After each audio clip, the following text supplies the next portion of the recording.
Hi everyone, this is अमन। जैसा हमने कहा था आप लोगों से कि हर हफ्ते सी प्रोग्रामिंग का पेपर सॉल्यूशन लेके हम आएंगे। तो उसी सीरीज में जो है आज हम जुलाई 19 पेपर हल कराने जा रहे हैं सी प्रोग्रामिंग का। तो अब जैसा हमने आपको बताया था कि लास्ट टाइम हम लोगों ने जो है जनवरी 20 कर लिया था और इस बार जो है जुलाई 19 करेंगे। ठीक है ना। तो इसमें हम ऑब्जेक्टिव पेपर हल करा रहे हैं और बाकी हमने बताया था कि ये उन स्टूडेंट्स के लिए है जिन्होंने सी में थोड़ी बहुत जानकारी है, उनको थोड़ा बहुत पढ़ा है। ठीक है ना। और रिवीजन नहीं किया हुआ है, या फिर ऐसे स्टूडेंट हैं जिन्होंने पहले सी का पेपर दिया हुआ है, किसी वजह से रुक गया था, फिर देना है। ठीक है ना। तो मतलब ये उन लोगों के लिए नहीं है जिन्होंने कुछ भी सी अगर नहीं आता है। अगर आपको कुछ भी सी नहीं आता है तो फिर जो है आपको इस चैनल के डिस्क्रिप्शन में आपको दिया हुआ है हमारे इंस्टीट्यूट की वेबसाइट का लिंक है ecleducation.com। वहाँ पर आप जाके हमने 40 लेक्चर का एक कोर्स बनाया हुआ है सी प्रोग्रामिंग का, ओ लेवल के लिए। ठीक है ना। तो ओ लेवल में जो सी प्रोग्रामिंग का पेपर आता है उसके हिसाब से हमने 40 लेक्चर का कोर्स बनाया हुआ है। तो उसको जाकर आप एक्सेस कर सकते हैं। तो अगर आपको उस पर उसको करना हो तो आप वहाँ पर जाके कांटेक्ट इंस्टीट्यूट से कर सकते हैं। ठीक है ना। और फिर आके आप इस पेपर को हल करेंगे जैसा हम बता रहे हैं, तो उसको समझेंगे तब आपको चीज़ें सारी समझ में आएंगी। ठीक है ना। वरना फिर जो है कुछ ही चीज़ें आपको समझ में आएंगी और बाकी चीज़ें आपको समझ में नहीं आएंगी। ठीक है ना। और बाकी स्टार्ट करने से पहले आप लोगों से रिक्वेस्ट है कि आप सभी लोग चैनल को अगर आपने सब्सक्राइब नहीं किया हुआ है तो सब्सक्राइब कर लीजिए। और बाकी इस चैनल को शेयर ज़्यादा से ज़्यादा करिए, इन वीडियोस को शेयर ज़्यादा से ज़्यादा करिए, ताकि जो भी स्टूडेंट जिनका भी सी प्रोग्रामिंग का पेपर रुका हुआ है, नहीं निकल पा रहा है या इस बार फर्स्ट टाइम देना है, ठीक है ना, तो वो क्वालिफाई कर पाए। क्योंकि इसमें हम ऑब्जेक्टिव सॉल्व करा रहे हैं और बच्चे ऑब्जेक्टिव की वजह से ही जो है उनको परेशानी आती है, और अगर उनके ऑब्जेक्टिव तैयार रहते हैं तो वो बहुत आसानी से सी का पेपर निकाल लेते हैं। ठीक है ना। अब आपको बता चुके हैं, हमने लास्ट टाइम भी बताया था कि काफी सी के काफी बच्चे हम पढ़ा चुके हैं और वो काफी बच्चे उसमें पास हो चुके हैं। तो उस एक्सपीरियंस से हम बता रहे हैं कि बच्चे स्टूडेंट्स की जिस हिसाब से पढ़ते हैं और उस हिसाब से जो है क्या क्या चीजें उसमें इम्पोर्टेंट हैं। भाई अगर आप लास्ट 10 प्रीवियस ईयर्स के प्रीवियस एग्जाम्स के पेपर को सॉल्व कर लेंगे तो आपका सी का पेपर रुकना नहीं है। ठीक है ना। देखिए डिस्क्रिप्टिव तो क्वेश्चन काफी रिपीट होते हैं, उसी तरह ऑब्जेक्टिव में भी काफी क्वेश्चंस आपके रिपीट होते हैं, और रिपीट नहीं भी होते हैं तो क्वेश्चन उसी से मिलते जुलते आते हैं। तो अगर आपको ये चीजें पता चल गई कि कोई क्वेश्चन सही है तो क्यों सही है और कोई क्वेश्चन गलत है तो क्यों गलत है, ठीक है ना, तो फिर वो चीजें आपकी जो है वो एकदम तैयार हो जाती हैं। इसीलिए इस सीरीज में हम हर क्वेश्चन को बहुत डिटेल में समझा रहे हैं ताकि चीजें आपको क्लियर हो। खाली आंसर ही नहीं बता रहे हैं, ये भी बता रहे हैं कि कोई आंसर सही है तो क्यों सही है, और अगर उससे मिलते जुलते पेपर आते हैं, ठीक है ना, तो पेपर में उससे मिलते जुलते क्वेश्चंस आते हैं तो वो भी हम इसमें कवर करा रहे हैं। ठीक है। चलिए ठीक है, हम आगे स्टार्ट करते हैं।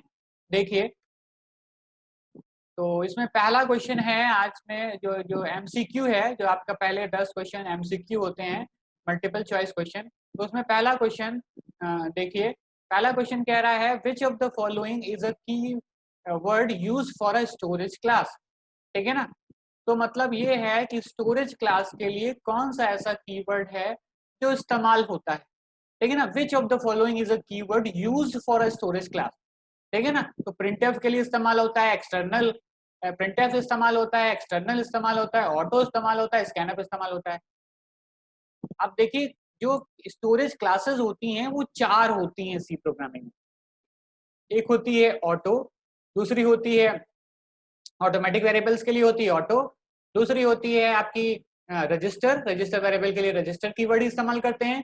ठीक है। स्टैटिक, स्टैटिक स्टोरेज क्लास होती है, उसके लिए हम स्टैटिक ही इस्तेमाल करते हैं। और चौथी होती है एक्सटर्नल, तो एक्सटर्नल के लिए हम एक्सटर्न कीवर्ड का इस्तेमाल करते हैं। तो इसमें कौन सा कीवर्ड है भाई? 4 होते हैं, हमने बता दिया, ऑटो, रजिस्टर, स्टैटिक, एक्सटर्न। तो इसमें एक्सटर्न तो नहीं है, ये तो एक्सटर्नल है, ये तो नहीं हुआ, ऑटो है, ठीक है ना। तो इसलिए ये इसका आंसर कौन सा सही होगा कि इसमें ये पूछा कौन सा कीवर्ड है स्टोरेज क्लास के लिए जो इस्तेमाल होता है। तो प्रिंटफ फंक्शन है, एक्सटर्नल वेरिएबल्स हुए लेकिन एक्सटर्न कीवर्ड इस्तेमाल होता है, तो इसलिए गलत है ये। ऑटो ही है, स्कैनफ फंक्शन है इनपुट करने के लिए, ठीक है ना। तो ये ऑटो सही होगा 1.1 का सी, ठीक है ना। चलिए ठीक है, अब नेक्स्ट हम आगे बढ़ते हैं। कह रहा which pair of the functions below are used for single character, इनमें से कौन सा pair of function, pair of functions का मतलब है कि ये दोनों फंक्शंस कौन से दोनों फंक्शंस इस्तेमाल होते हैं for single character input output. तो सिंगल कैरेक्टर इनपुट आउटपुट का मतलब होता है कि एक कैरेक्टर को इनपुट करने के लिए और एक ही कैरेक्टर को आउटपुट करने के लिए। तो इसमें देखिए गेट कैर है और पुट कैर है, इसमें स्कैनफ है, प्रिंटफ है, इनपुट है, आउटपुट है, और या नन ऑफ दीज है। तो इन चारों में से कौन सा ऑप्शन सही होगा? तो इसमें जो है गेट कैर और पुट कैर ये सही होगा। उसकी वजह क्या है? क्योंकि गेट कैर में आप एक character at a time input करा सकते हैं और पुट कैर में एक कैरेक्टर आप स्क्रीन पर प्रिंट करा सकते हैं, ठीक है ना। लेकिन स्कैनफ भी इनपुट के लिए इस्तेमाल होता है, लेकिन इससे खाली एक ही कैरेक्टर नहीं होता है, ठीक है ना। हम कई सारे कैरेक्टर कर सकते हैं। प्रिंटफ भी प्रिंटिंग के लिए इस्तेमाल होता है, लेकिन एक ही कैरेक्टर प्रिंट नहीं होता, बहुत सारे होते हैं। तो यहाँ पर सिंगल कैरेक्टर की बात है। ये भी हो सकता था अगर ये सिंगल कैरेक्टर की बात ना होती, लेकिन सिंगल कैरेक्टर की बात है तो सिंगल कैरेक्टर गेट कैर और पुट कैर में ही होगा, ठीक है ना। इसलिए 1.2 का ए होगा, ठीक है ना। नोट करते रहिएगा आप लोग, 1.1 का सी और 1.2 का ए, ठीक है ना। फिर आगे अब नेक्स्ट हम आगे बढ़ते हैं। नेक्स्ट देखिए, नेक्स्ट जो क्वेश्चन है वो कह रहा है, अब ये कोड है, ठीक है ना। तो इस कोड को आप देखिए, इस कोड में कह रहा है कि what is the output of the below program. तो हमारे प्रोग्राम का आउटपुट क्या होगा, ये जो नीचे प्रोग्राम दिया है इसका आउटपुट क्या होगा, ठीक है ना। तो ये पूछ रहा है कि इसका आउटपुट क्या होगा। तो हमने कहा ये मेन फंक्शन है, char asterisk p is equal to hello world, ठीक है। ये एक पी नाम का पॉइंटर है और उसमें क्या असाइन किया गया है, ये हेलो वर्ल्ड नाम की स्ट्रिंग को, ठीक है। फिर एक क्यू नाम का पॉइंटर है जिसको डिक्लेयर किया गया है, ये इंटीजर टाइप का पॉइंटर है, ठीक है ना, पॉइंटर टू इंटीजर ना, ये पॉइंटर टू कैरेक्टर है और ये पॉइंटर टू इंटीजर है। तो पॉइंटर टू इंटीजर का मतलब है कि ये जिस भी वेरिएबल को, भाई पॉइंटर क्या होता है, पॉइंटर एक ऐसा वेरिएबल होता है जो किसी दूसरे वेरिएबल के एड्रेस को रखता है। देखिए एक नॉर्मल वेरिएबल होता है, जैसे आप देखते हैं अगर इंट पी होता या कैर पी होता या इंट क्यू होता तो आप उसको नॉर्मल वेरिएबल कहते हैं। लेकिन जब यहाँ पे ये कह रहा है इंट एस्ट्रिक क्यू या कैर एस्ट्रिक पी, इसका मतलब है कि ये नॉर्मल वेरिएबल नहीं है। इस एस्ट्रिक की वजह से हमें पता चल रहा है कि नॉर्मल वेरिएबल नहीं है, ये पॉइंटर वेरिएबल। अब जब ये पॉइंटर वेरिएबल हैं दोनों ही, ठीक है ना, तो इसका मतलब है कि ये इनके इनके जो कंटेंट होंगे, इसकी जो वैल्यू होगी वो क्या होगी, वो किसी दूसरे वेरिएबल का एड्रेस होगा, ठीक है ना। तो जब किसी दूसरे वेरिएबल का एड्रेस होगा तो अब अब हमने कहा कि ये किस वेरिएबल का एड्रेस होगा, उस वेरिएबल का डेटा टाइप क्या होगा, उस वेरिएबल का डेटा टाइप कैर होगा, कैरेक्टर टाइप का होगा। और ये जो क्यू पॉइंटर है ये क्या है, ये पॉइंटर टू इंटीजर है। इसका मतलब है कि ये इंटीजर टाइप के वेरिएबल को अपने अंदर, इंटीजर टाइप के वेरिएबल के एड्रेस को अपने अंदर कंटेन करेगा, ठीक है ना। तो फिर उसके बाद हमने p++ किया है। इसको बताने के लिए इसको हम थोड़ा सा जो है आप बना के दिखाते हैं ताकि आपको चीजें क्लियर हों।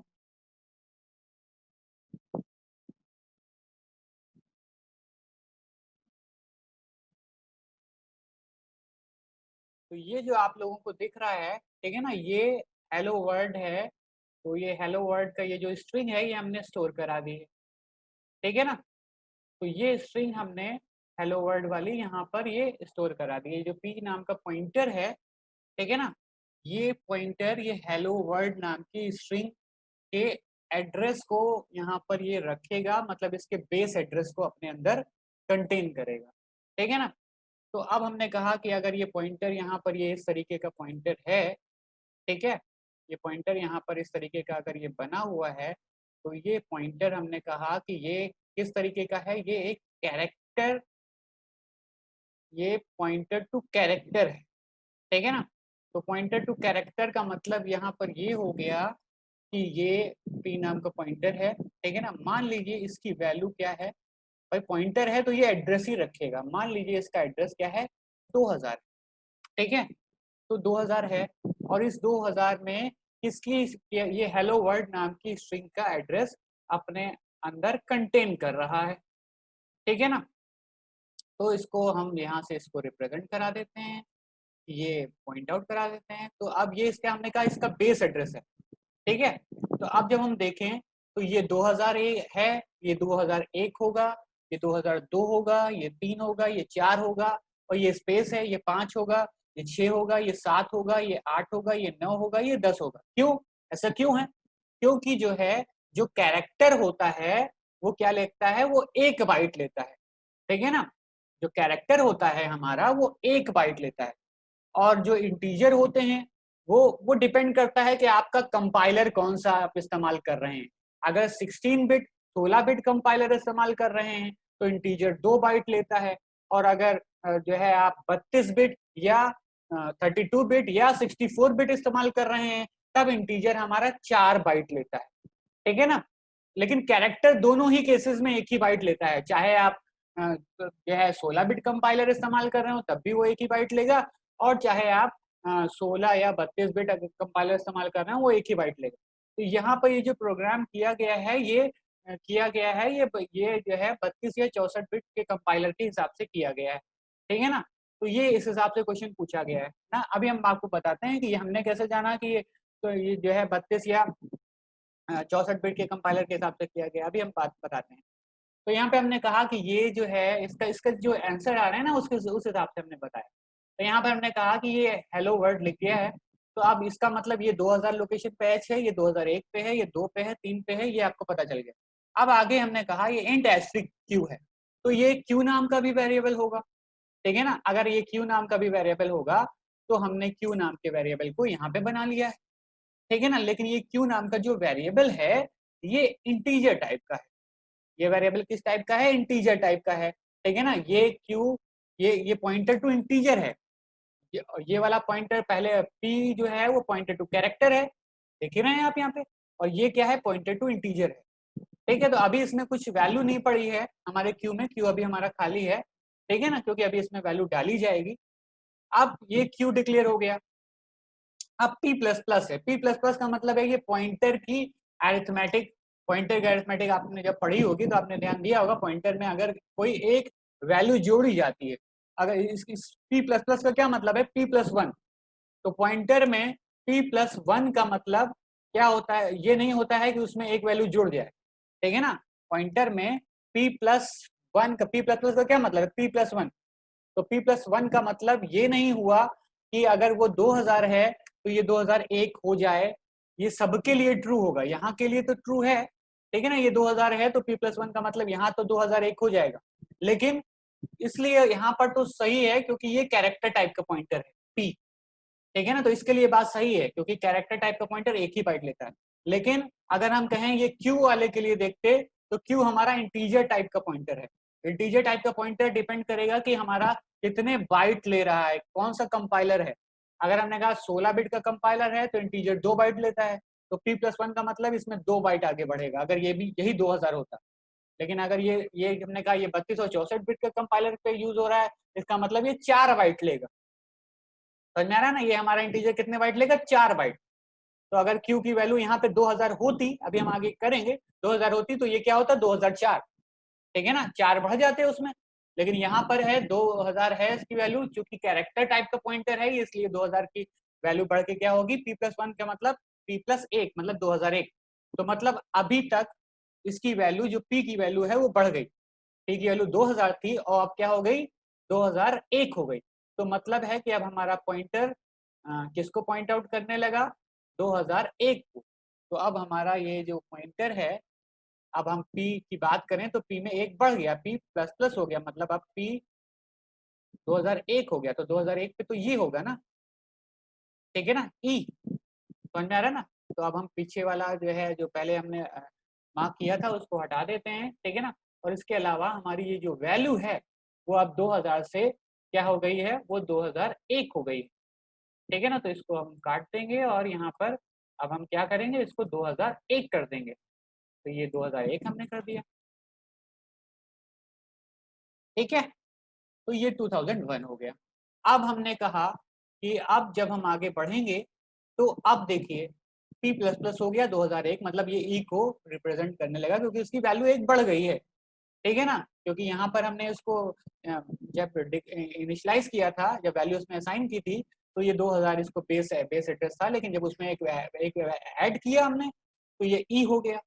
ठीक है, अब हम q is equal to int asterisk p कर रहे हैं। ये क्या है, ये जो हो रहा है, ये जो स्मॉल ब्रैकेट स्मॉल पैरेंथेसिस लगा है, ये क्या होता है सी प्रोग्रामिंग में इस तरीके से क्या की जाती है, टाइप कास्टिंग। क्या की जाती है, टाइप कास्टिंग। टाइप कास्टिंग क्या होता है, अब आप ये सोच रहे होंगे कि टाइप कास्टिंग क्या होता है, जिसने पढ़ा होगा उसको पता होगा। Type casting basically C programming में एक डेटा टाइप से दूसरे डेटा टाइप में वेरिएबल को बदलने के लिए जो टेक्निक यूज की जाती है वो टाइप कास्टिंग होती है। मतलब एक डेटा टाइप को दूसरे डेटा टाइप में बदलना, वो क्या कहलाता है, टाइप कास्टिंग। ठीक है ना। अब देखिए टाइप, इसको टाइप कन्वर्जन भी बोलते हैं। हमने कहा टाइप कन्वर्जन दो तरीके का होता है, एक इम्प्लिसिट टाइप कन्वर्जन और दूसरा एक्सप्लिसिट टाइप कन्वर्जन। तो इम्प्लिसिट टाइप कन्वर्जन क्या होता है, इम्प्लिसिट टाइप कन्वर्जन वो होता है जिसमें क्या होता है, जिसमें आपका एक डेटा टाइप से दूसरे डेटा टाइप का कन्वर्जन कंपाइलर अपने आप कर लेता है, उसमें आपको कोई कोडिंग नहीं करनी पड़ती। ठीक है ना, वो इम्प्लिसिट है। कि मान लीजिए आपने कोई वेरिएबल फ्लोट लिया है, उसमें इंटीजर वैल्यू डाल दी, अब जब आप उसको प्रिंट कराएंगे तो फ्लोट वैल्यू ही प्रिंट होगी। क्यों, क्योंकि उसने अपने आप ही इंटीजर से उसको फ्लोट में बना लिया। ठीक है ना, इंटीजर वैल्यू को फ्लोट में उसने प्रिंट कर लिया। ठीक है ना, या फिर अगर कोई इंटीजर में है और आप उसको कैरेक्टर प्रिंट कर रहे हैं, कैरेक्टर फॉर्मेटिंग करके, फॉर्मेट स्पेसिफाइड कैरेक्टर देके प्रिंट कर रहे हैं, मान लीजिए 65 इंटीजर है, और कैरेक्टर फॉर्मेटिंग करके आप उसको सी को प्रिंट कर रहे हैं। ठीक है ना, जो है %c करके आप उसको जब प्रिंट कर रहे हैं तो वो क्या प्रिंट होगा, %c करके प्रिंट कर रहे हैं तो क्या प्रिंट होगा, वो वही प्रिंट हो जाएगा। सी की वैल्यू क्या होती है, हमने कहा 65 है, वो कैपिटल ए की वैल्यू होती है, तो वो कैपिटल ए को कैपिटल ए प्रिंट हो जाएगा। ठीक है, तो वहां पर वो इंटीजर से कैरेक्टर हो गया। चलिए हम उसमें अभी नहीं जाएंगे, यहाँ पर हम टाइप कास्टिंग देखते हैं। तो टाइप कास्टिंग, और हमने कहा दूसरा एक्सप्लिसिट कन्वर्जन होता है, जिसमें आप जो है डेटा टाइप कन्वर्ट कराते हैं। अब यहाँ पर क्या हो रहा है, यहाँ एक्सप्लिसिट है, तो एक्सप्लिसिट क्यों है ये समझने की जरूरत है।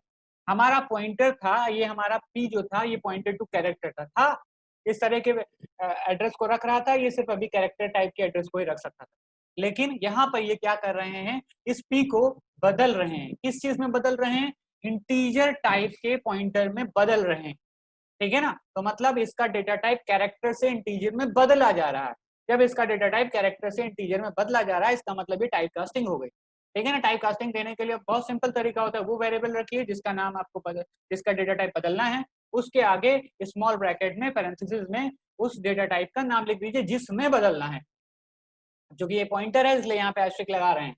ठीक है, तो अब मतलब हमारा जो p यहाँ पे कैरेक्टर टाइप का पॉइंटर था, पॉइंटर टू कैरेक्टर था, वो अब क्या हो गया, पॉइंटर टू इंटीजर हो जाएगा इस लाइन के एग्जीक्यूशन के बाद, q equal to int asterisk p इस लाइन के एग्जीक्यूशन के बाद।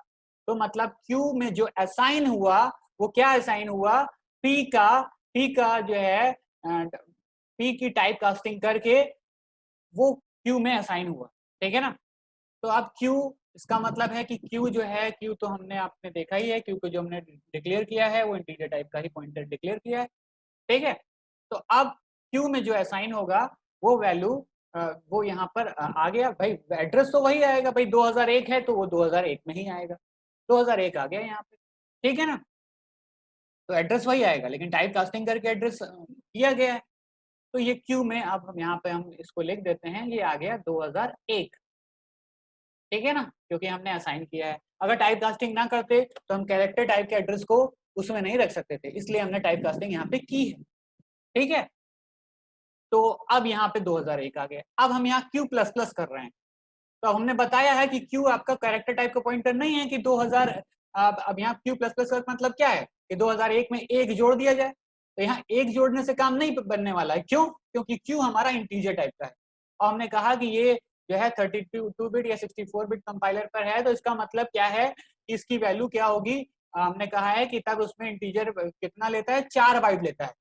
तो 4 बाइट लेता है, तो यहाँ पर हम, इसका मतलब 2001 में 4 जुड़ेगा तो क्या हो जाएगा 2005।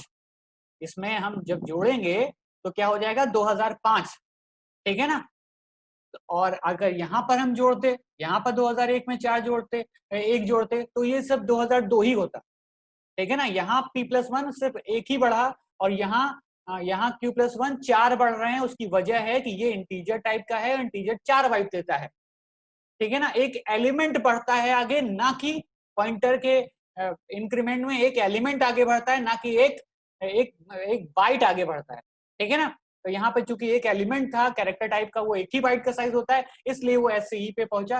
लेकिन यहाँ पर हमने कहा कि 4 बाइट इंटीजर लेता है, इसलिए ये 4 बाइट आगे बढ़ेगा, ठीक है ना। तो 4 बाइट आगे बढ़ेगा, तो हमने कहा मेमोरी में भी यहाँ पे 4 बाइट आगे बढ़ेगा। तो E है तो E पे L पे जाएगा, फिर इस वाले L पे जाएगा, फिर O पे जाएगा, ठीक है ना, फिर यहाँ पे पहुंच जाएगा 4 बाइट आगे बढ़ने के बाद। भाई 2005 कहाँ होगा, ये 2001 है, 2 3 4 5 यहाँ पे पहुंचेगा, ठीक है ना। तो अब जब हम इसको एग्जीक्यूट करा लेंगे Q++, तो अब अब हमारे मेमोरी में जो Q वाली मेमोरी है, इसमें अब क्या आ जाएगा, 2001 से कट के अब क्या हो जाएगा, ये वाला Q++ एग्जीक्यूट होने के बाद, ठीक है ना। देखिए इस क्वेश्चन में थोड़ा सा टाइम लग रहा है, इसलिए क्योंकि ये जो है आपका पूरा प्रोग्राम है। तो हमने 2001 यहाँ पे क्या किया, 2001 से क्या हो जाएगा, अब ये 2005 हो जाएगा। अब जब Q 2005 हो गया, ठीक है ना, अब हम इसको प्रिंट करा लें। हमने कहा कि जब हम इसको प्रिंट कराएंगे, तो अब देखिए यहाँ पे जो स्टेटमेंट है वही कराएंगे। यहाँ पे हमने कहा स्लैश n है, तो न्यू लाइन प्रिंट होगी, न्यू लाइन आएगी। फिर हमने कहा स्ट्रिंग है, तो अब s है, स्ट्रिंग है, क्योंकि ये स्ट्रिंग ही है, p में क्या है, स्ट्रिंग है, ठीक है ना। तो हम p को प्रिंट कराने चलेंगे, ठीक है। तो p तो आगे बढ़ गया है, p तो अब h पे नहीं है ना, p में क्या है, 2001 है। तो जब 2001 है तो मतलब e से प्रिंट होगा, ठीक है ना। तो e से प्रिंट होगा, e से आगे जितना भी स्ट्रिंग में है सब प्रिंट हो जाएगा।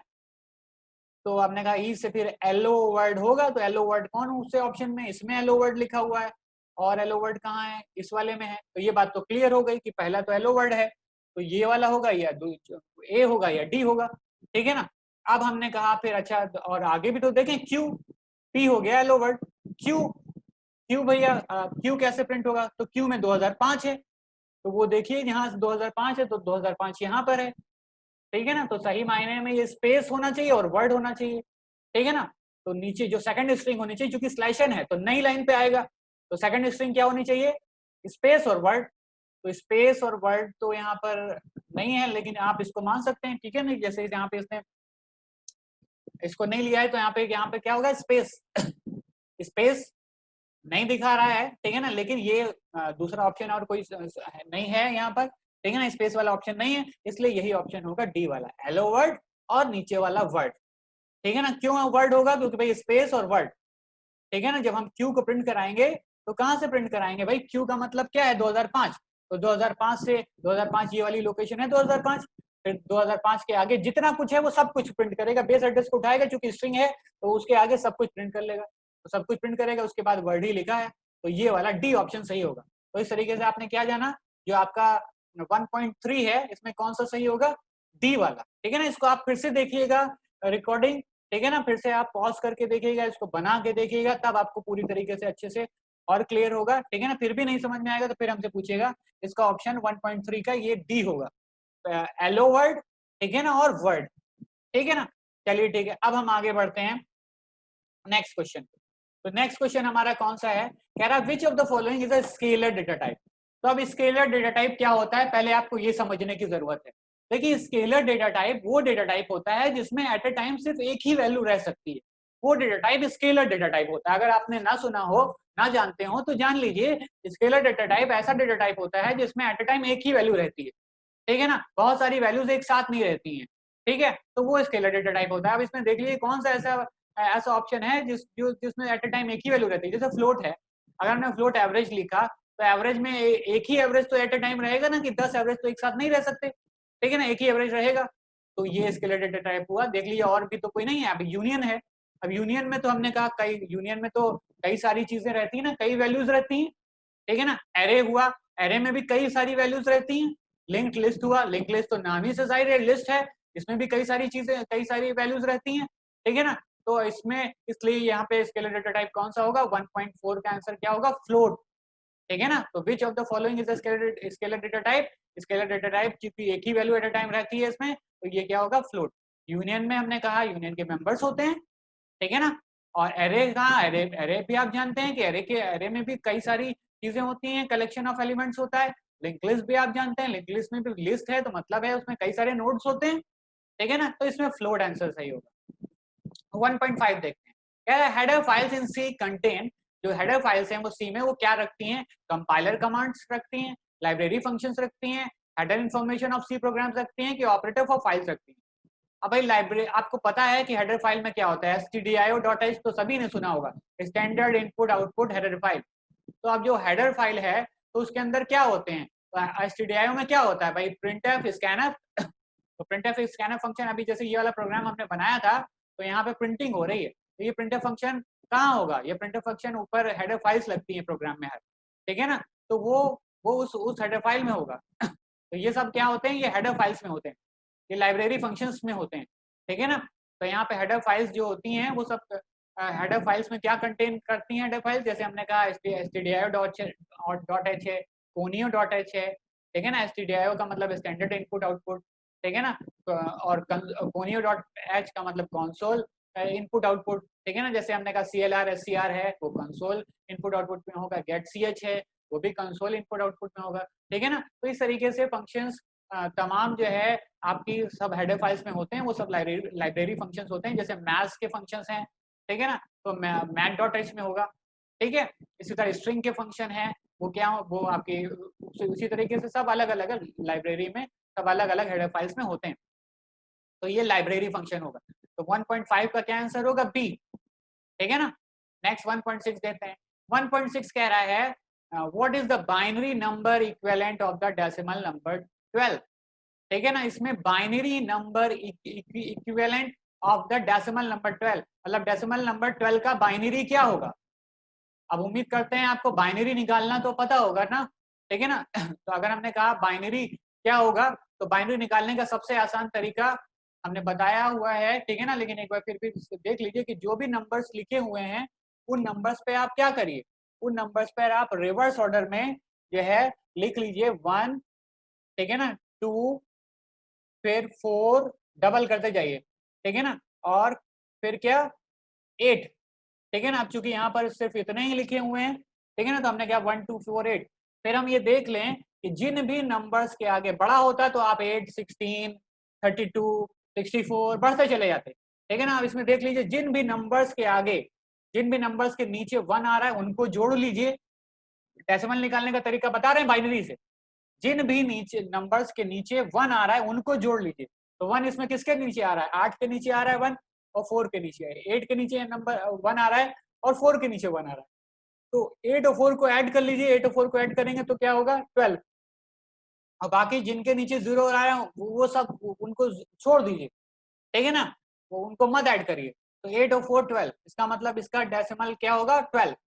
अब अगर मान लीजिए हमको इसको चेक करना है दूसरे नंबर्स पे कि भाई इसका आंसर तो हमें 12, हमने कहा कि जो है 12 का बाइनरी क्या होगा, पहला वाला हुआ होगा, ए ऑप्शन सही है, लेकिन एक बार चेक कर लीजिए आगे दूसरे भी चेक कर लीजिए, दूसरे पे रख के इसको देख लीजिए, ठीक है ना।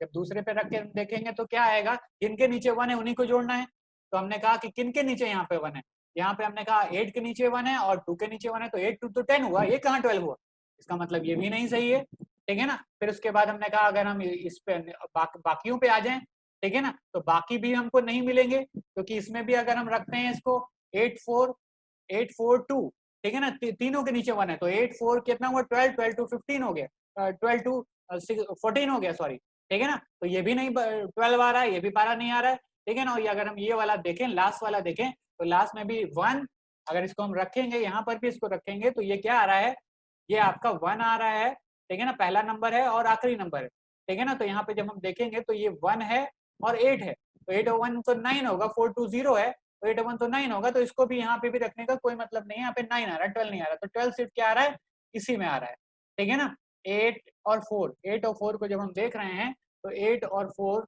जोड़ने पे 12 आ रहा है, मतलब जिनके नीचे 1 होता है उनको जोड़ा जाता है, बाकी वो तरीका तो आपको पता ही है, 2 से भाग करते चले जाइए, रिमाइंडर स्टोर करते चले जाइए, फिर रिवर्स ऑर्डर में लिख लीजिए, बाइनरी निकल आता है, या डेसिमल से बाइनरी निकल आता है। बाइनरी से निकालने के लिए फिर वो आप इस तरीके से लिखिए, फिर आप मल्टीप्लाई करते चले जाइए, ठीक है ना, वो तरीके हैं, लेकिन ये आसान तरीका है कि आप चुपचाप रिवर्स ऑर्डर में ऊपर लिख लीजिए, फिर देखिए जिन भी नंबर्स के नीचे 1 है उनको जोड़ लीजिए, बाकी सबको छोड़ दीजिए, अपने आप डेसिमल वैल्यू निकल आएगी, ठीक है ना।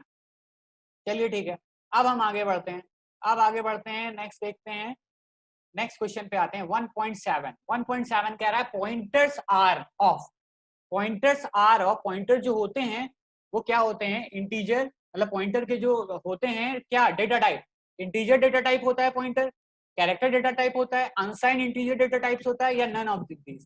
ठीक है ना, मतलब पॉइंटर का डेटा टाइप क्या होता है ये कह रहा है। तो पॉइंटर का डेटा टाइप इंटीजर होता है कि कैरेक्टर होता है कि अनसाइंड होता है कि नन ऑफ दीज होता है। देखिए जो पॉइंटर होते हैं उनका डेटा टाइप कुछ भी नहीं होता है, ये डिपेंड करता है कि वो किस तरह के वेरिएबल के एड्रेस को अपने अंदर रख रहे हैं। जैसे अभी आपने यहाँ पर देखा था, हमने यहाँ पे आपको बताया था जब ये अभी हम समझा रहे थे कि यहाँ पर हमारा पॉइंटर कैरेक्टर, ये पॉइंटर टू कैरेक्टर है, मतलब कैरेक्टर टाइप के वेरिएबल के एड्रेस को अपने अंदर रख रहा था, तो ये पॉइंटर टू कैरेक्टर है। लेकिन ये जो क्यू है ये पॉइंटर टू इंटीजर है। क्यों पॉइंटर टू इंटीजर है, क्योंकि ये इंटीजर टाइप के एड्रेस को अपने अंदर रख रहा था। तो ये डिपेंड करता है कि पॉइंटर किस तरीके के वेरिएबल के एड्रेस को अपने अंदर रखेगा। ठीक है ना, तो कोई उसका सर्टेन डेटा टाइप नहीं होता है। ठीक है ना, कोई सर्टेन डेटा टाइप नहीं होता है हमारे पॉइंटर का। इसलिए यहाँ पर ये जो कह रहा है इसकी बात ये सही नहीं है कि pointers are of integer data type. नहीं, इंटीजर डेटा टाइप भी नहीं होते हैं। Pointers are of character data type. नहीं, पॉइंटर का कैरेक्टर डेटा टाइप भी नहीं होते हैं। या unsigned integer data type, unsigned भी नहीं होते हैं। ठीक है ना, यहाँ पे क्या होगा, पॉइंटर का टाइप हमने कहा पॉइंटर के हैं तो इंटीजर डेटा के, कैरेक्टर डेटा के, अनसाइंड के। ठीक है ना, पॉइंटर का कोई टाइप नहीं होता। ये डिपेंड करता है कि आप कौन सा वेरिएबल जो है जो सा भी आप यहाँ पे इस्तेमाल कर रहे हैं, ठीक है ना, सिर्फ वही होगा। ठीक है ना, तो अब आपको क्लियर हो गया होगा कि हमने कहा integer data type, character data type, unsigned integer data type, या नन ऑफ दिस। ठीक है ना, तो पॉइंटर हमारे कोई हमारे भाई यूजर डिफाइंड डेटा टाइप होते हैं। यूजर डिफाइंड डेटा टाइप का मतलब है कि जो यूजर कहेगा उस टाइप का होगा। ठीक है ना, कोई सर्टेन डेटा टाइप नहीं होगा। तो इसका आंसर होगा नन ऑफ दिस। ठीक है ना, 1.7। अब हम नेक्स्ट क्वेश्चन पे आते हैं 1.8। 1.8 कह रहा है in C if you pass an array as an argument to a function what actually pass. C में जब आप एरे पास करते हैं, जब आप एरे को पास करते हैं एक आर्गुमेंट के तौर पर किसी फंक्शन में, फंक्शन होता है, फंक्शन में आर्गुमेंट होते हैं। ठीक है ना, तो फंक्शन में हमने कहा फंक्शन का पैरामीटर होता है, उस पैरामीटर में जब वैल्यू पास की जाती है तो वो आर्गुमेंट होता है। ठीक है ना, तो अगर हम आर्गुमेंट के तौर पर किसी एरे को पास करें तो क्या उस समय पास होता है, व्हाट एक्चुअली पास, उस समय पास क्या होता है। देखिए जब आप किसी भी फंक्शन में अगर आप एरे को पास करते हैं तो उस एरे का बेस एड्रेस पास होता है।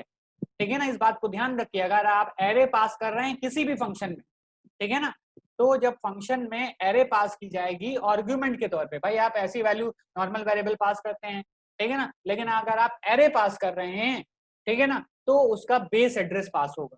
तो यहाँ पे देखिए कौन सा ऑप्शन सही है, value of elements in array, first element of the array, base address of the array, address of the last element of the array. देखिए बेस एड्रेस, बेस एड्रेस क्या होता है, किसी भी सेगमेंट का बेस एड्रेस। अभी जैसे हमने ये वाला प्रोग्राम बताया था आपको, तो हमने कहा था कि यहाँ पर हेलो वर्ल्ड, तो हेलो वर्ल्ड का बेस एड्रेस हमने क्या कहा था, 2000।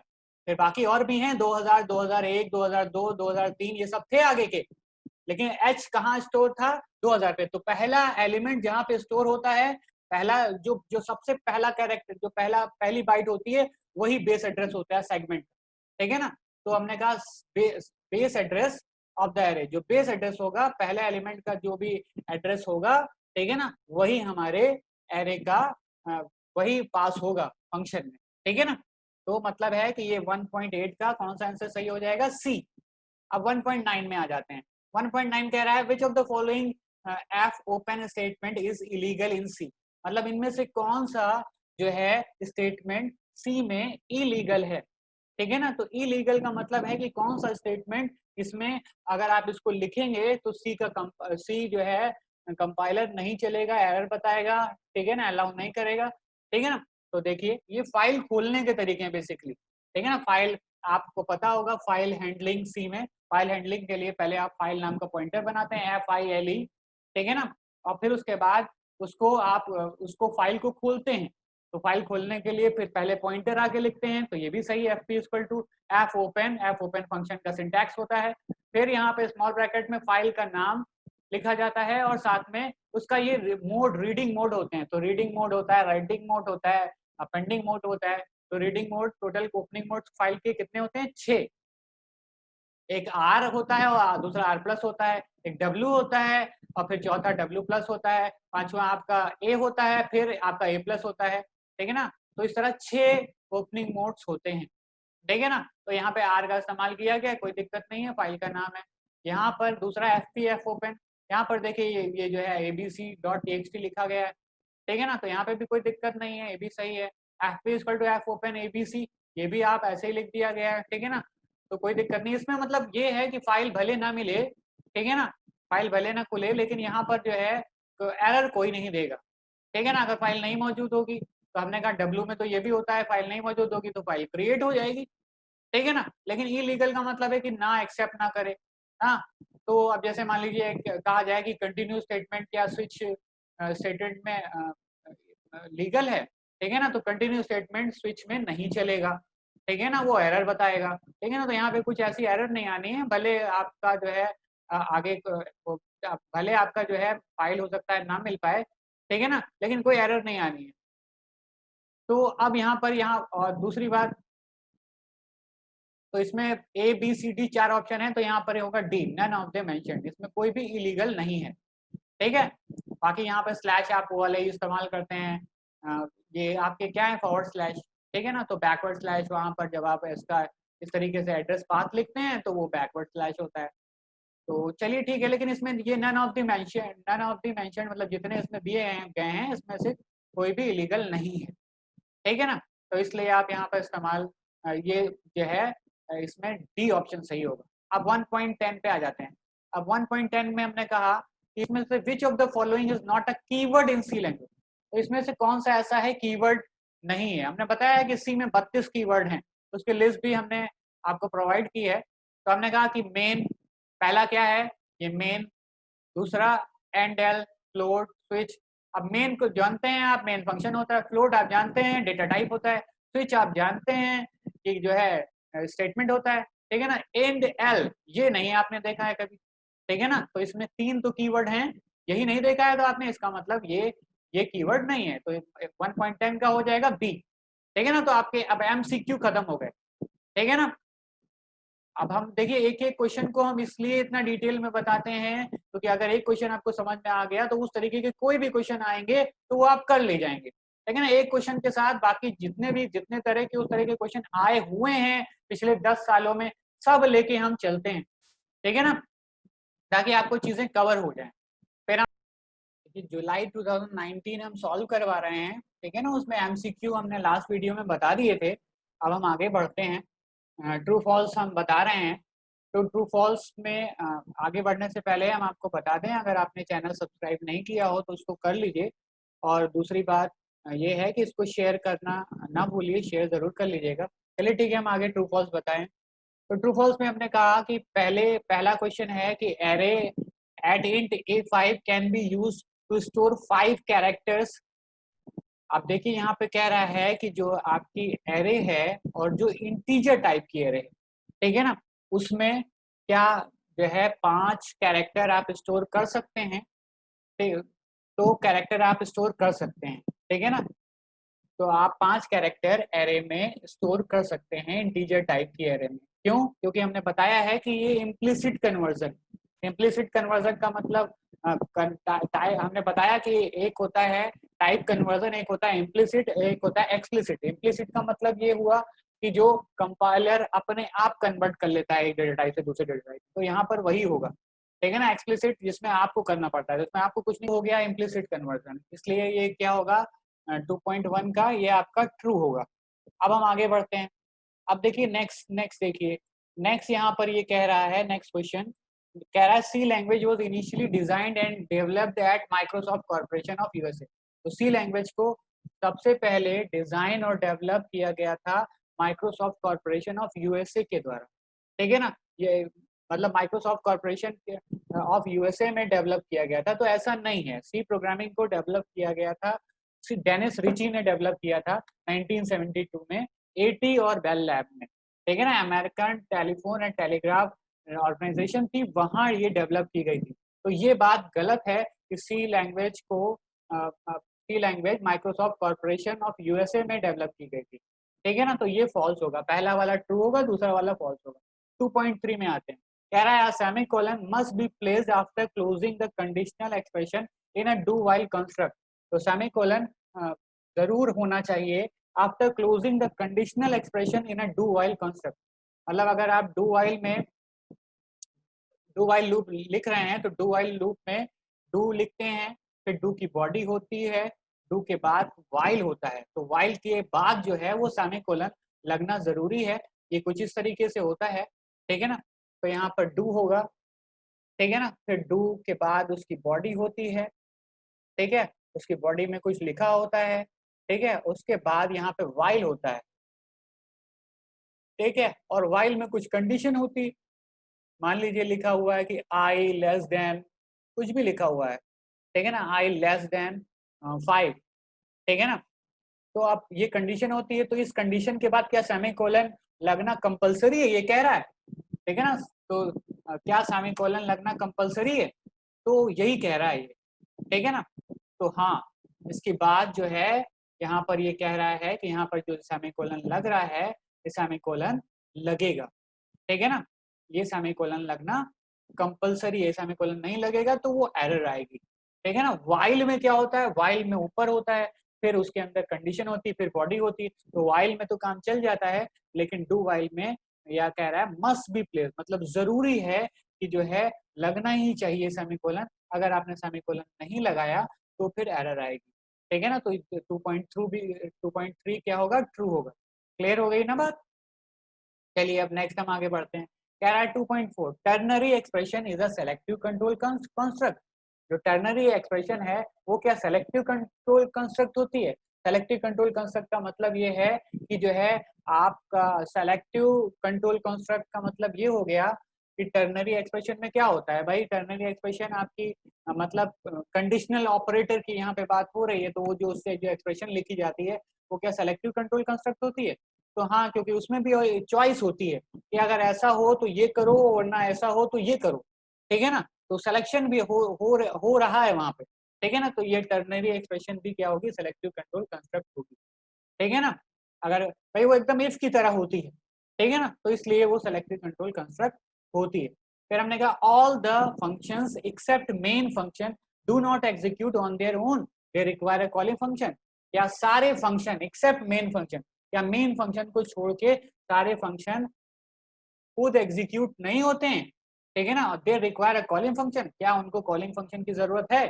देखिए आप कोई भी फंक्शन बनाइए, उसको कॉल करना कॉलिंग की जरूरत है, ठीक है ना। हाँ, मेन फंक्शन तो आप कॉल करा ही रहे हैं, जब प्रोग्राम रन होता है तो मेन फंक्शन तो कॉल हो ही रहा है, ठीक है ना। तो लेकिन बिना मेन फंक्शन के वो कॉल दूसरा कोई फंक्शन कॉल नहीं होगा, तब तक कॉल नहीं होगा जब तक उसको कॉलिंग फंक्शन नहीं मिलेगा, ठीक है ना। तो हाँ, कॉलिंग फंक्शन की जरूरत होती है। तो all the function except main function do not execute on their own, मतलब खुद से वो एग्जीक्यूट नहीं हो सकते, दे रिक्वायर कॉलिंग फंक्शन, उन्हें कॉलिंग फंक्शन की जरूरत होती है। तो 2.5 भी क्या होगा, ट्रू होगा। अब नेक्स्ट कह रहा है recursive call is not allowed for main function. जो रिकर्सिव कॉल होती है वो मेन फंक्शन के लिए अलाउड नहीं होती, ठीक है ना। तो रिकर्सिव कॉल, हाँ आप कह रहा है रिकर्सिव कॉल मेन फंक्शन के लिए अलाउड नहीं होती, तो क्या यह बात सही है। देखिए रिकर्सिव कॉल में मतलब जो रिकर्सिव फंक्शन होते हैं, तो अगर हमने कहा रिकर्सिव कॉल करें तो मेन फंक्शन को भी आप रिकर्सिव फंक्शन एक फंक्शन के अंदर कॉल कर सकते हैं, मतलब मेन अपने आप को भी दोबारा कॉल कर सकता है, ये पॉसिबल है, ठीक है ना। तो मतलब है रिकर्सिव कॉलिंग सबके लिए सब कर सकते हैं, ठीक है ना। तो recursive call is not allowed for main function, ये बात गलत है। रिकर्सिव कॉल मेन फंक्शन में हो सकती है, ठीक है ना। तो ये फॉल्स है, recursive call is not allowed for main function. क्या ये होगा, recursive call is allowed for main function, main function के लिए भी आप रिकर्सिव कॉल कर सकते हैं, मतलब मेन फंक्शन को भी किसी फंक्शन में कॉल कर सकते हैं। अब उस फंक्शन में मेन फंक्शन तो होगा ही ना, ठीक है ना। या मेन फंक्शन किसी फंक्शन के अंदर कॉल किया जा सकता है, मेन फंक्शन अपने में खुद को भी कॉल कर सकता है, ठीक है ना। तो ये पॉसिबल है, समझ में आ रहा है ना। तो इसका मतलब है कि ये फॉल्स लिखा हुआ है, ये कह रहा है कि नहीं अलाउड है, ठीक है ना। तो 2.6 क्या होगा, ट्रू फॉल्स होगा, ठीक है ना। फिर आगे 2.6 क्या होगा, फॉल्स। 2.7 पे आ जाते हैं। कह रहा है structure can not contain the structure itself as its member. Structure क्या होता है, स्ट्रक्चर में मेंबर होते हैं, ठीक है ना। तो अब स्ट्रक्चर में जब मेंबर होते हैं तो आप क्या स्ट्रक्चर के अंदर स्ट्रक्चर नहीं हो सकता मेंबर के तौर पर। अब हमने कहा स्ट्रक्चर है, मान लीजिए स्टूडेंट का स्ट्रक्चर है तो उसका नेम है और उसका जो है डेट ऑफ बर्थ है। तो अगर हम डेट ऑफ बर्थ अलग अलग लिख रहे हैं तो फिर अब जाहिर सी बात है कि वो एक स्ट्रक्चर हो गया, DDMMYY करके कर रहे हैं, ठीक है ना। या फिर आपने लिंक लिस्ट तो पढ़ी होगी, लिंक लिस्ट में तो आप देखते ही हैं, लिंक लिस्ट में नोड होते हैं और एक नोड होता है। अब जो नोड होता है, नोड के जो मेंबर होते हैं, एक नोड स्ट्रक्चर होता है। अब उसके स्ट्रक्चर में क्या होता है, पहला नोड क्या होता है, उसमें क्या होता है, वो भी पॉइंटर होता है, उसके अंदर भी स्ट्रक्ट टाइप का जो है, उसके अंदर भी नोड टाइप का ही एक मेंबर होता है। तो नोड अपने आप में स्ट्रक्चर है। तो हाँ, स्ट्रक्चर जो है वो रख सकता है अपने अंदर स्ट्रक्चर को मेंबर के तौर पे। तो ये जो कह रहे हैं कि structure can not contain the structure as itself as it member, गलत बात है, ठीक है ना। स्ट्रक्चर के अंदर स्ट्रक्चर विद इन स्ट्रक्चर होता है, स्ट्रक्चर के अंदर स्ट्रक्चर मेंबर के तौर पे रखा जा सकता है। क्लियर है ना। तो ये भी फॉल्स होगा, 2.7 भी फॉल्स होगा। 2.8 पे आ जाते हैं। Pointers to pointer is a term used to describe pointers whose contents are the address of the another pointer। जो पॉइंटर टू पॉइंटर होते हैं, ठीक है ना, वो इसलिए यूज होता है जिसको हम डिस्क्राइब करते हैं pointer whose contents are the address of the another pointer। मतलब जिसके जो कंटेंट होते हैं वो दूसरे पॉइंटर के एड्रेस होते हैं। हाँ, ये बात सही है। पॉइंटर टू इंटीजर हमने बताया, तो पॉइंटर टू इंटीजर का क्या मतलब है कि जब पॉइंटर इंटीजर टाइप के वेरिएबल के एड्रेस को अपने अंदर रखता है। पॉइंटर टू कैरेक्टर बताया हमने, बताया कि जब पॉइंटर कैरेक्टर टाइप के वेरिएबल के एड्रेस को अपने अंदर रखता है। और जब पॉइंटर टू पॉइंटर होगा, इसका मतलब है कि पॉइंटर एक पॉइंटर वेरिएबल के एड्रेस को अपने अंदर रख रहा है। भाई पॉइंटर एक वेरिएबल होता है, उसका भी तो एक एड्रेस होता है। तो अगर कोई पॉइंटर किसी दूसरे पॉइंटर के एड्रेस को ही अपने अंदर रखे तो वो पॉइंटर टू पॉइंटर होता है। तो ये बात सही है कि pointer to pointer is a term used to describe pointers whose contents are the address of another pointer। ठीक है ना। तो उसके कंटेंट क्या होते हैं, दूसरे पॉइंटर का एड्रेस होते हैं, ठीक है ना। तो ये बात सही है। आ रही है ना बात समझ में। तो ये ट्रू होगा।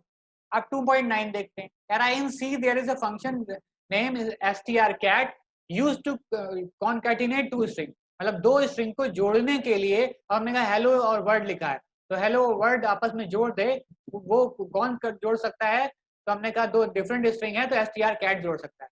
फिर 2.10 कह रहा है values of predefined macros can be printed using printf statement in C program. तो values of predefined macro, मतलब जो प्री डिफाइंड मैक्रो, अब इसमें मैक्रो क्या होता है ये समझने की जरूरत है। देखिए मैक्रो क्या होता है, बेसिकली आप एक फ्रेगमेंट ऑफ कोड को अपने प्रोग्राम के किसी एक कोड को किसी एक कोड को आप एक क्या दे देते हैं, उसको कोई नाम दे देते हैं, कोई लेवल दे देते हैं, ठीक है ना। तो वो लेवल ही मैक्रो कहलाने लगता है। अब जैसे हमने कहा कि मान लीजिए 3.14 पाई की वैल्यू है, तो पाई की वैल्यू है। अब आपने कहा ये बार बार पाई की वैल्यू लिखने से अच्छा है कि ऊपर हमने कर दिया hash define P I pi equal to 3.147.9 जो कुछ भी है वो हमने लिख दिया, ठीक है ना। अब हमको 3.44 3.41 ये सब हमें बार बार लिखने की जरूरत नहीं है, और जहां हमें उस वेरिएबल का नाम रखना है वहां पे हम पी आई पाई लिख दें, ठीक है ना। तो ये कह रहा है कि values of predefined macros, हमने कहा अगर हमने पाई नाम का मैक्रो ऊपर बनाया है जिसकी वैल्यू 3.141 की है, तो अगर हमें कभी प्रिंट कराना हो पाई को तो क्या कह रहा है, values of predefined macros can be printed using printf statement in C program. हाँ, प्रिंट किया जा सकता है, उसको पाई को लिख दें हम, प्रिंट हो जाएगा। पाई की वैल्यू अगर 3.14 है तो वो प्रिंट हो जाएगा। तो ये पॉसिबल है, ठीक है ना। जो वैल्यूज ऑफ मैक्रो होती है, मैक्रोज की जो वैल्यू होती हैं उसको प्रिंट किया जा सकता है। तो ये ट्रू है, ठीक है ना। अब हम आगे बढ़ते हैं। तो 2.10 क्या हो जाएगा, ट्रू। चलिए ठीक है। अब नेक्स्ट पार्ट है हमारा, नेक्स्ट पोर्शन है वो क्या है, match the following. Match the following जिसमें आपको कॉलम ए से कॉलम बी में मैच करना होता है। तो कह रहा है keyword use to transfer control from a function back to the calling function. मतलब कीवर्ड यूज टू ट्रांसफर, मतलब एक जो कीवर्ड इस्तेमाल होता है ट्रांसफर कंट्रोल, कंट्रोल को ट्रांसफर करने के लिए from a function back to the calling function. मतलब कॉलिंग फंक्शन से कॉलिंग फंक्शन को कंट्रोल वापस करने के लिए। देखिए दो तरह के फंक्शन होते हैं, एक कॉल्ड होता है, एक कॉलिंग।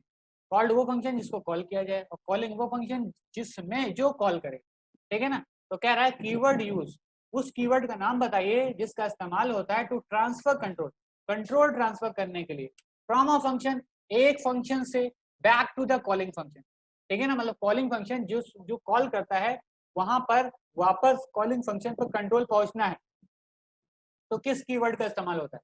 भाई आपने कहा कि एक आपने फंक्शन बनाया जो क्या करता है, जो हमने कहा दो नंबर को मान लीजिए सिंपली मल्टीप्लाई करता है, ठीक है ना। आपने उसमें दो नंबर पास किए, एक ए पास किया एक बी पास किया, उसने मल्टीप्लिकेशन लिया और मल्टीप्लिकेशन कैलकुलेट किया सी में, और फिर उसने उस प्रोडक्ट को वापस कर दिया कॉलिंग फंक्शन। तो किससे वापस करेगा, रिटर्न, किस कीवर्ड से, रिटर्न, ठीक है ना। तो रिटर्न कीवर्ड का इस्तेमाल होता है, मतलब कॉल्ड में प्रोसेस हुई, प्रोसेस होने के बाद वापस कहाँ गई, मेन पे आई, मतलब कॉलिंग में आई। तो कॉलिंग पे कंट्रोल वापस कैसे आया, रिटर्न कीवर्ड से। इसमें देखिए क्या रिटर्न कहीं दिया हुआ है, हाँ रिटर्न दिया हुआ है, तो एच ऑप्शन सही होगा, ठीक है ना। चलिए ठीक है, अब हमने कहा तो इसका आंसर क्या होगा, रिटर्न। अब statement use to go to the next iteration in a loop, मतलब कौन सा स्टेटमेंट है जिसका इस्तेमाल किया जाता है अगली इटरेशन पर जाने के लिए, अगली इटरेशन पे जाने के लिए। तो अगली इटरेशन पे हमने कहा, हमने लूप में जो स्टेटमेंट अंदर इस्तेमाल होते हैं, हमने कहा या तो ब्रेक है या तो कंटिन्यू है। तो ब्रेक में क्या होता है, अगर ब्रेक आ गया लूप में, अगर 10 इटरेशन है, अगर मान लीजिए दूसरी इटरेशन पे ही ब्रेक आ गया, तो फिर बची हुई 8 इटरेशन नहीं चलनी है, और जहां पे ब्रेक आ गया उसके नीचे भी कुछ है तो वो भी नहीं चलेगा, ठीक है ना। लेकिन कंटिन्यू में ये होता है कि अगर 10 इटरेशन है, मतलब 10 बार लूप चलना है, और अगर दूसरी इटरेशन पर आ गया, दूसरी स्टेप पे आ गया कंटिन्यू, तो वो जो सेकंड इटरेशन है उसमें अगर 5 लाइनें हैं, तो अगर तीसरी लाइन पे आया तो नीचे की 2 लाइनें एग्जीक्यूट नहीं होंगी, लेकिन तीसरी वैसे ही चलेगी, चौथी वैसे ही चलेगी, बाकी 10 तक इटरेशन वैसे ही चलेगी। बस दो सेकंड इटरेशन रुकेगी, वो भी वहां तक रुकेगी जो कंटिन्यू के नीचे वाला पोर्शन है, ठीक है ना। तो इसमें क्या होगा, continue statement use to go to the next iteration in a loop, continue. देखिए कंटिन्यू ऑप्शन है कहीं, हाँ देखिए आई, तो इसका ऑप्शन क्या होगा, आई। फिर आगे हमने कहा library function use to clear the specified buffer, तो कैसा कौन सा लाइब्रेरी फंक्शन है जिसका इस्तेमाल करते हैं स्पेसिफाइड बफर को क्लियर करने के लिए। मान लीजिए आपने कुछ कीबोर्ड से लिखा और वो चीज वहां पर मौजूद है, तो उसको क्लियर करने के लिए इसमें फंक्शन होता है एफ फ्लश, ठीक है ना। ये कौन सा फंक्शन है, एफ फ्लश, ठीक है ना। तो मेमोरी अगर कोई ऐसी है तो वो क्लियर कर देता है, एफ फ्लश से क्लियर हो जाती है, ठीक है ना। फिर हमने कहा relational operators can not be used as, जो रिलेशनल ऑपरेटर होते हैं उनका इस्तेमाल नहीं हो सकता है, ठीक है ना। जो रिलेशनल ऑपरेटर्स हैं उनका इस्तेमाल नहीं हो सकता है, कहाँ नहीं हो सकता है, ठीक है ना। तो रिलेशनल ऑपरेटर्स का इस्तेमाल हम कहाँ पे नहीं कर सकते हैं, इसमें देखिए एफ सीक, ये आपका फंक्शन है, मैलॉक, यहाँ पे मतलब नहीं है, स्विच, लूप कंट्रोल कर सकते हैं, फिर हमने loop control, switch case, argument, ठीक है ना, fflush for return, continue, break, main, structure, calloc, ठीक है ना। तो हमने कहा रिलेशनल ऑपरेटर का इस्तेमाल हम स्ट्रक्चर में नहीं कर सकते हैं, स्ट्रक्चर पे नहीं कर सकते हैं, ठीक है ना। तो इसका आंसर क्या होगा, relational operator can not be used on structure, structure पर इस्तेमाल रिलेशनल ऑपरेटर नहीं किए जा सकते, ठीक है ना। तो इसका आंसर 3.4 का क्या होगा, स्ट्रक्चर एल। नेक्स्ट आगे बढ़ते हैं, function that allocate and clear allocated memory, वो कौन सा फंक्शन है जो एलोकेट होता है और उसके बाद एलोकेटेड मेमोरी को क्लियर कर देता है। देखिए ये डायनेमिक मेमोरी एलोकेशन के लिए फंक्शन होते हैं, एक मैलॉक होता है, एक कैलॉक होता है, एक री अलॉक होता है और एक फ्री होता है। 4 फंक्शन होते हैं डायनेमिक मेमोरी एलोकेशन के, एक मैलॉक, एक कैलॉक, एक री अलॉक और एक आपका फ्री। तो मैलॉक, कैलॉक, री अलॉक, इन तीनों का काम होता है मेमोरी को एलोकेट करना, लेकिन अलग अलग तरीके से करते हैं। मैलॉक हमने कहा मेमोरी एलोकेट करता है, ठीक है ना, लेकिन और कैलॉग भी मेमोरी एलोकेट करता है, लेकिन मैलॉक मेमोरी एलोकेट करता है उसको क्लियर नहीं करता है, ठीक है ना, उसमें गार्बेज रहता है, ठीक है ना। लेकिन कैलॉग मेमोरी एलोकेट करता है और साथ साथ वो क्लियर भी करता है मेमोरी को, एलोकेटेड मेमोरी को, जो भी मेमोरी एलोकेट हुई, ठीक है ना। तो वो काम कौन करता है, कैलॉग। तो ये कह रहा है function that allocate memory, allocate and clear allocated memory, तो ये काम कौन करेगा, कैलॉग करेगा, ठीक है ना। ये कंटिगुअस एलोकेशन होता है, सी फॉर कंटिगुअस और एलॉक फॉर एलोकेशन, तो ये m होगा, ठीक है ना। तो मतलब जो एलोकेट भी करेगा और क्लियर भी करेगा। अब बाकी नेक्स्ट हम आगे आ जाए। If you have to use many if else condition they can be usually implemented by, ठीक है ना। अगर आपको यूज करना हो बहुत सारी इफ एल्स कंडीशन, ठीक है ना, तो दे can be usually implemented bye.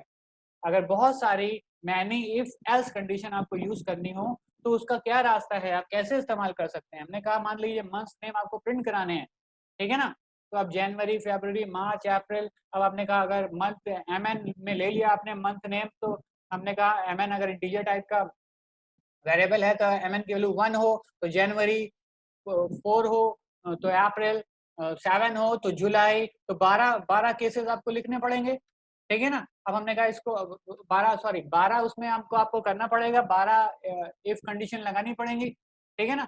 हम उसको किस तरीके से कर सकते हैं, जब ऐसा होता है लॉन्ग इफ स्टेटमेंट होती है तो उसको कौन रिप्लेस करता है, उसको हमारा स्विच केस कंट्रोल करता है, ठीक है ना, स्विच।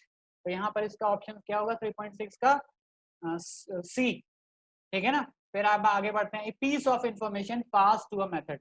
जो पीस ऑफ इंफॉर्मेशन किसी एक मेथड को पास की जाती है, मेथड का मतलब यहाँ पे फंक्शन है, तो जब किसी एक मेथड को पीस ऑफ इंफॉर्मेशन पास की जाती है तो वो क्या होता है, वो वो आर्गुमेंट कहलाता है। हमने कहा जब फंक्शन आप डिफाइन करते हैं, जब फंक्शन डेफिनेशन देते हैं, तो उस समय जो आप जब वेरिएबल लिखते हैं, हमने कहा फंक्शन डेफिनेशन देते वक्त आपने लिखा इंट ए इंट बी, ठीक है ना, तो इंट ए इंट बी उस समय वो क्या है, वो फंक्शन पैरामीटर है। लेकिन जब उसको फंक्शन को कॉल कर रहे होते हैं, मान लीजिए उस फंक्शन का नाम क्या है, उस फंक्शन का नाम मान लीजिए वही प्रोडक्ट वाला है, प्रोडक्ट आपने बनाया, तो प्रोडक्ट इंट ए इंट बी डेफिनेशन के टाइम पे तो दिया, लेकिन जब आप कॉलिंग करते हैं तो प्रोडक्ट क्या लिखते हैं, ए कॉमा बी, वहां पे आप डेटा टाइप नहीं लगाते हैं, तो उस समय फंक्शन वो क्या कहलाते हैं, जब आप उस समय वैल्यू पास हो रही होती है तो वो क्या होती है, वो आर्गुमेंट होती है। तो piece of information pass to a method is called a argument. 3.7 का क्या होगा, ई। अब नेक्स्ट आ जाइए, function that allocates memory but does not clear allocated memory. अभी हमने बता चुके हैं कि फंक्शन जो मेमोरी एलोकेट करते हैं लेकिन एलोकेटेड मेमोरी को क्लियर नहीं करते हैं, मतलब जो मेमोरी एलोकेट हो गई उसको क्लियर नहीं करते हैं, तो वो क्या होते हैं, वो आपके कौन से फंक्शन होते हैं, वो मैलॉक होता है। तो इसमें कौन सा मैलॉक है, कहीं देखिए बी है, इसका बी ऑप्शन होगा मैलॉक, ठीक है। फिर आगे कह रहा है function use for file pointer movement. ऐसे फंक्शन जो फाइल पॉइंटर मूवमेंट के लिए इस्तेमाल होते हैं, मतलब जो फाइल का पॉइंटर होता है उसको मूव कराने के लिए इस्तेमाल होता है, ठीक है ना, तो वो हमने कहा वो है fseek, ठीक है ना। fseek फंक्शन आपने फाइल प्रोसेसिंग में है, ठीक है। फिर आगे नेक्स्ट है unending loop if no break statement inside the body. अगर जो है बॉडी में कोई भी ब्रेक स्टेटमेंट ना हो तो वो लूप एंड नहीं होगा। इसमें कोई है अनएंडिंग लूप, देखिए यही है अनएंडिंग लूप। इसको अगर आपको जो है देना हो तो ये एंड नहीं होगा, ठीक है ना। अगर आपने ब्रेक स्टेटमेंट नहीं लगाया इसकी बॉडी में तो ये चलता रहेगा चलता रहेगा चलता रहेगा, तो ये अनएंडिंग लूप जी। इसका मतलब 3.10 क्या हो जाएगा, जी। अब नेक्स्ट हम आ जाते हैं, नेक्स्ट अब हमारे फिल इन द ब्लैंक से ये लास्ट वाला सेक्शन बचा हुआ है, चलिए देखते हैं। कह रहा है C language is well suited for. अब देखिए ये क्वेश्चन लास्ट वाले पेपर में भी आया था, जनवरी 20 में भी आया हुआ है, जुलाई 19 में भी देखिए ये है। C language is well suited for structured programming, ठीक है ना। तो ये भी क्या होगा, इसका आंसर क्या होगा, स्ट्रक्चर्ड प्रोग्रामिंग, ठीक है ना। फिर आगे नेक्स्ट हम बात करते हैं, नेक्स्ट देखिए क्या है,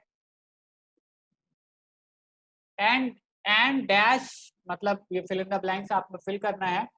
storage class can be used to declare global variable known to all functions in the file.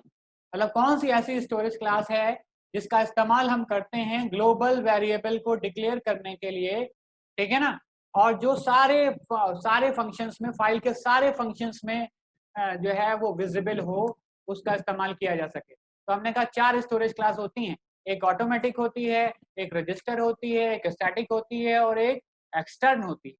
तो एक्सटर्न ही है जो ग्लोबल वेरिएबल के लिए इस्तेमाल की जाती है, तो इसमें एच होगा, ठीक है ना। चलिए ठीक है, अब हमने कहा फिर आगे, फिर नेक्स्ट कह रहा है डैश फंक्शन कैन, ये जो फिल इन द ब्लैंक्स में आपको फिल करना है, क्या फंक्शन, क्या this function can be use to read a single character. अब सिंगल कैरेक्टर को रीड करने के लिए कौन सा फंक्शन यूज होता है, जिसमें एक ही कैरेक्टर रीड हो पाए, ठीक है ना। तो हमने कहा वो तो गेट ch में भी होता है, वो तो गेट चे में भी होता है, वो गेट कैर में भी होता है, ठीक है ना, सिंगल कैरेक्टर रीड होता है। तो यहाँ पे कौन सा दिया हुआ है, यहाँ पे देखिए गेट ch दिया हुआ है, ठीक है ना।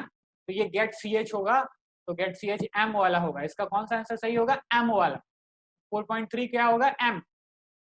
फिर कह रहा है the operator plus plus is known as, जो ऑपरेटर प्लस प्लस है ये कौन सा ऑपरेटर है, या तो ये इंक्रीमेंट है, ठीक है ना। तो इंक्रीमेंट का देखिए कहीं ऑप्शन है, हाँ जी है, ठीक है ना, तो जी हो गया।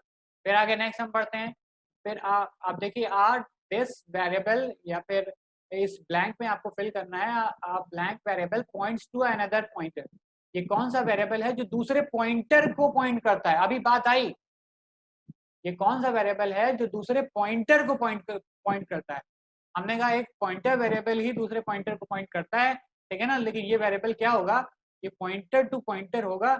देखिए पॉइंटर टू पॉइंटर, ऐसा वेरिएबल क्या होगा, पॉइंटर टू पॉइंटर कहलाता है, जो एक दूसरे पॉइंटर के एड्रेस को अपने अंदर रखता है। तो यहाँ पे पॉइंटर टू पॉइंटर के होगा।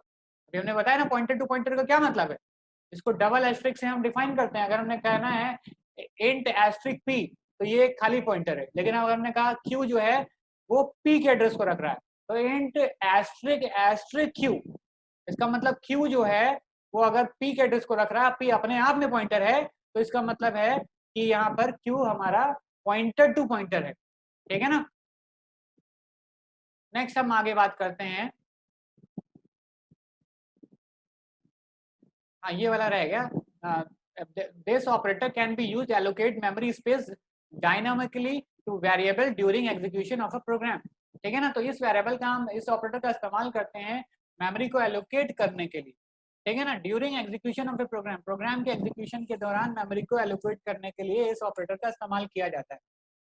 अब जब डायनेमिक मेमोरी एलोकेशन होता है तो उस समय कौन सा फंक्शन यूज होता है, मैलॉक के अंदर, याद है आप लोगों को, ठीक है ना। कौन सा फंक्शन यूज होता है मैलॉक के अंदर, हम यूज करते हैं भाई उस समय जब मेमोरी एलोकेशन हो रहा होता है डायनेमिक, तो उस समय में हमें पता नहीं होता है कि हमारा हमको कितनी मेमोरी लेनी है, वो डायनेमिक मेमोरी एलोकेशन होता है, ठीक है ना। तो अब उस समय हमें उस वेरिएबल की जिसके लिए मेमोरी एलोकेट करानी होती है, उसको हमें एक फंक्शन में एक ऑपरेटर इस्तेमाल करते हैं, जिस ऑपरेटर से हम पता लगाते हैं कि वो कितने बाइट मेमोरी चाहिए। अगर पॉइंटर, अगर लिंक लिस्ट है तो हम लगाते हैं साइज ऑफ स्ट्रक्ट लिखते थे, याद है ना आप लोगों को, ठीक है ना। या फिर ऐसे वेरिएबल है तो size of int, size of float, तो size of operator, size of operator देखिए कहीं है आंसर में, तो ये साइज ऑफ बी, बी होगा, बी इसका आंसर सही होगा, ठीक है ना। तो 4.5 का क्या होगा, बी। और 4.6 हमने बताया पॉइंटर टू पॉइंटर। अब 4.7 देखते हैं, कह रहा है function with no return type is declared, एक ऐसा फंक्शन जिसका कोई भी रिटर्न टाइप नहीं होता है, ठीक है ना। तो अगर एक ऐसा फंक्शन जिसका कोई भी रिटर्न टाइप नहीं होता है, ठीक है ना, वो क्या कहलाता है, एक ऐसा फंक्शन जिसका कोई रिटर्न टाइप नहीं होता है वो क्या कहलाता है, वॉइड, ठीक है ना। वो किस तरह डिक्लेयर किया जाता है, वॉइड, वॉइड का ऑप्शन है देखिए कहीं यहाँ पे, हाँ डी, ठीक है ना। तो जिसका कोई रिटर्न टाइप नहीं है, मतलब वो एग्जीक्यूट होने के बाद कुछ भी वापस ना करे किसी भी तरह की वैल्यू, तो वो क्या कहलाता है, वॉइड, ठीक है ना। अब नेक्स्ट हम आगे बढ़ते हैं। A function prototype is always terminated bye, एक फंक्शन का जो प्रोटोटाइप होता है वो हमेशा टर्मिनेट होता है किस साइन से, ठीक है। देखिए जब फंक्शन डेफिनेशन लिखी जाती है, तो फंक्शन डेफिनेशन लिखी जाती है, मान लीजिए फंक्शन डेफिनेशन अगर हम मेन फंक्शन के नीचे लिखते हैं, तो फंक्शन का प्रोटोटाइप ऊपर लिखते हैं। जब फंक्शन का प्रोटोटाइप लिखते हैं मेन फंक्शन के ऊपर, तो हम वहां पर उसके बाद सेमीकोलन लगाते हैं। फंक्शन का प्रोटोटाइप क्या है, जो फंक्शन डेफिनेशन की फर्स्ट लाइन है उसमें आप सेमीकोलन ऐड कर दीजिए, ठीक है ना, तभी प्रोटोटाइप बनता है, हमने बताया है। तो इसका मतलब है कि यहाँ पर function prototype is always terminated by semicolon sign. देखिए सेमीकोलन का ऑप्शन है कहीं यहाँ पे, ये है सेमीकोलन, ठीक है ना। टर्मिनेटेड बाय कह रहा है तो सेमीकोलन होगा, ठीक है। तो फिर आगे कह रहा है when a structure is passed to a function, जब एक स्ट्रक्चर को पास किया जाता है किसी फंक्शन में, ठीक है ना, structure is pass to a function then it should pass by. तो जब किसी भी स्ट्रक्चर को अगर हम पास करें, पूरा पूरा स्ट्रक्चर किसी फंक्शन में पास करें, तब वो रेफरेंस से ही पास होता है, उसके एड्रेस से ही पास होता है, ठीक है ना। तो उसका एड्रेस ही पास करते हैं, ठीक है। तो रेफरेंस है, देखिए रेफरेंस ऑप्शन, हाँ रेफरेंस है, तो ये एल होगा इसका सही, ठीक है ना। तो 4.9 का एल होगा। तो last one, the conditional operator is a, कौन सा ऑपरेटर है, कंडीशनल ऑपरेटर क्या है, टर्नरी ऑपरेटर है। कैसा ऑपरेटर है कंडीशनल ऑपरेटर, टर्नरी। ऑपरेटर्स देखिए तीन तरीके के होते हैं, एक यूनरी, एक बाइनरी, एक टर्नरी। बाइनरी क्या, ऐसे ऑपरेटर जो, पहले हम यूनरी की बात करते हैं। यूनरी क्या, जैसे हमने कहा इंक्रीमेंट ऑपरेटर है, तो इंक्रीमेंट हमने कहा किसी एक ही वेरिएबल पे लगेगा, ठीक है ना, I plus plus, B plus plus, C plus plus, D plus plus, ठीक है ना, तो एक ही ऑपरेटर है, तो यूनरी। अब हमने कहा जो है बाइनरी, तो ए प्लस बी, ए प्लस बी, ठीक है ना, ए माइनस बी, ए एस्ट्रिक बी, ये सब क्या है, बाइनरी। इनको दो ऑपरेंड चाहिए, अगर मल्टीप्लिकेशन होना है तो दो ऑपरेंड होने चाहिए ना, डिवीजन होना है तो दो ऑपरेंड होने चाहिए ना। इसी तरीके से ये सब क्या है, ये सब आपके बाइनरी हैं। टर्नरी मतलब जिसमें तीन ऑपरेंड लगे, तो तीन ऑपरेंड लगे, ठीक है ना, तो कंडीशनल ऑपरेटर में तीन ऑपरेंड होते हैं, ठीक है ना, इसलिए ये क्या होता है, टर्नरी। तो ये है, ये आपका जो है पूरा जुलाई 19 का पेपर हमने पूरा सॉल्व करा दिया, ठीक है ना। अब इसको आप अच्छे से रिवीजन करिएगा, देखिएगा, इसको फिर से देखिएगा रिकॉर्डिंग को। अगर आपको इसमें कोई भी दिक्कत लगे तो कमेंट में लिखिएगा, ठीक है ना, अगर कुछ भी इसमें पूछना हो। और बाकी आप इसको अच्छे से तैयार करते रहिए। बाकी हमारे चैनल को सब्सक्राइब जरूर कर लीजिए और इसको शेयर ज़्यादा से ज़्यादा स्टूडेंट से करिए, ताकि सभी बच्चों को इसका फायदा मिले और सभी सी में इस बार आने वाले एग्जाम में सभी अच्छे अच्छे मार्क्स से पास हो जाएं। चलिए ठीक है, फिर नेक्स्ट वीक मिलते हैं और सभी लोग अपना ध्यान रखिए। ओके, बाय, नेक्स्ट टाइम मिलते हैं।